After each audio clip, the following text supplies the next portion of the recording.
એક દિવસ રાતના અંધારામાં રાહુલ બાબા રસી મુકાઈ આવ્યા. વેક્સિનને લઈ અમિત શાહના રાહુલ ગાંધી ઉપર પ્રહાર. રાહુલ બાબા, અરે યાર કેમ હસો છો? કોંગ્રેસના મોટા નેતા છે, પહેલા હસવાનું નહીં. મત ના આપવો તો આપણે નહીં આપવાનું, હસવાનું નહીં. આ રાહુલ બાબા કહેતા હતા રસી ના મુકાવતા, આ તો મોદી રસી છે.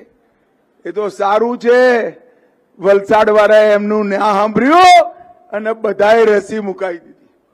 હવે રાહુલ બાબાને ખબર પડી કે આખા દેશે રસી મુકાઈ.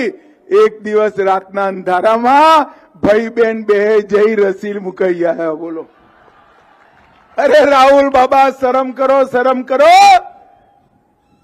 કોરોના જેવા કપરા કાળમાં રાજનીતિ કરતા શરમ નથી આવતી? તમારી અફવાઓના કારણે કેટલાય આદિવાસી યુવાનોનો જીવ ગયો છે. એની જવાબ અમારી તમામ માહિતીથી અપડેટ રહેવા માટે જોડાયેલા રહો S9 ન્યૂઝ સાથે.